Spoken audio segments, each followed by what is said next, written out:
Nah, isi perjanjiannya itu, ini akan diselesaikan secara kekeluargaan. Artinya, kalau kita lihat, kalau ada pengembalian ada etikat baik itu kan akan diselesaikan.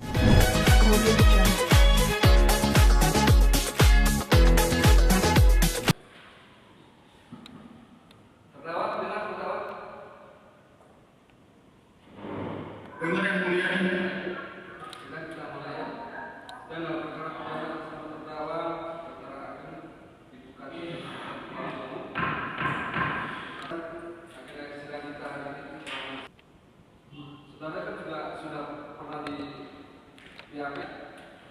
Saudara dan di sini ya.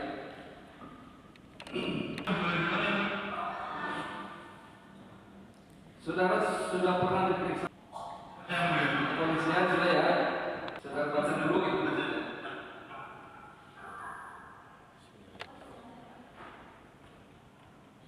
Enggak. Itu siapa yang boleh dengar? Halo? Tapi pertanyaan saya, apakah saudara pernah diperiksa ya?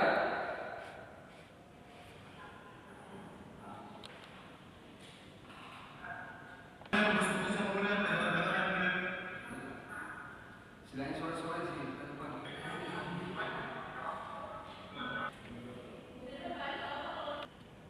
Halo? Ya, silakan penjelasan. Lalu kronologis perkenalan kamu dengan saudara Puji itu bagaimana kerjasamanya itu dengan saksi korban Puji? Dari awal?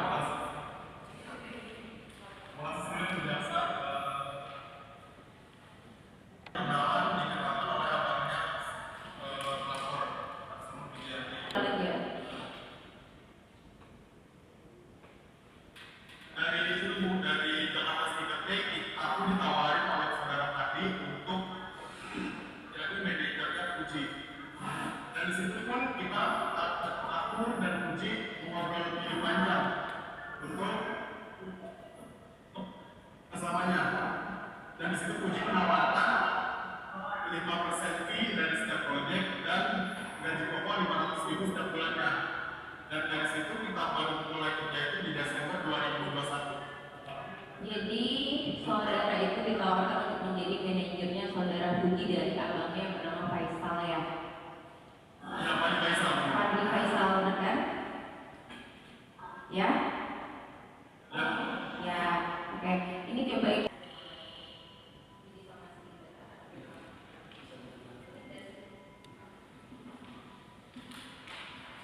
Pegawai coba dilihat ya. Sebelah ini ada janji kerjasama. Nah, bisa dilihat.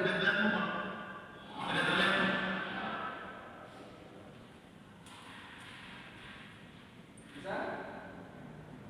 Itu surat kontrak saudara kerja dengan Puji. Ada surat kontraknya itu juga jaksa. Surat kontraknya. Surat kontrak kerja itu antara kamu tanggal 3 September ini antara kamu antara.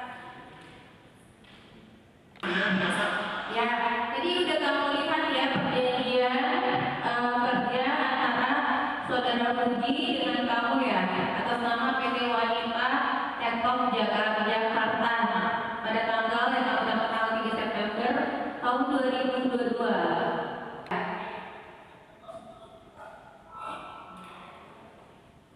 Berarti kamu sebagai manajernya pribadi langsung.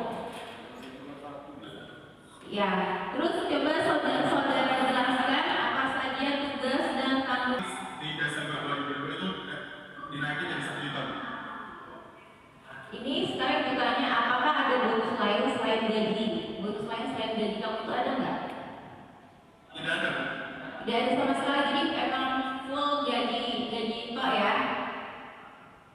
Ya, terus kalau terkait dengan perusahaan PT Wanita Untuk didirikannya mungkin ya Bu, kurang lebih yang saya ingat itu di hampir pertengahan bulan tahun 2022 untuk pendapatannya itu dari mana? Perusahaan PT Wanita Telkom itu? untuk pendapatan PT Wanita Telkom. Terdiri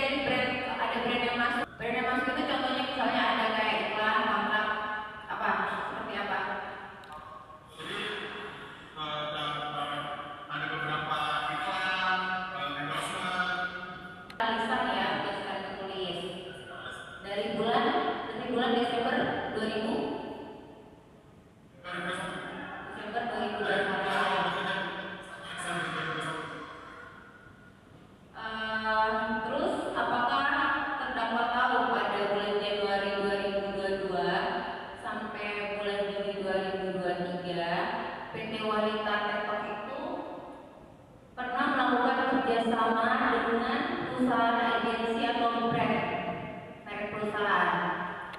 Kita. Itu kontrak saudara sebagai manajer, ya. Saudara tahu fungsi yang manajer atau tugas manajer itu apa? Tahu ya mulia. Apa aja?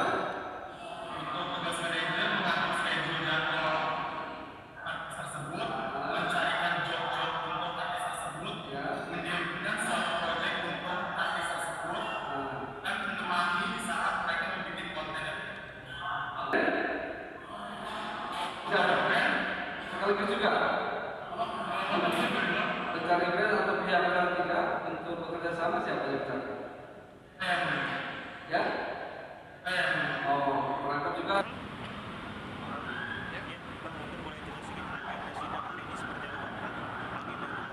Tadi agendanya kan pemeriksaan kepada terdakwa. Itu sudah dilakukan dan juga kami lampirkan bukti-bukti.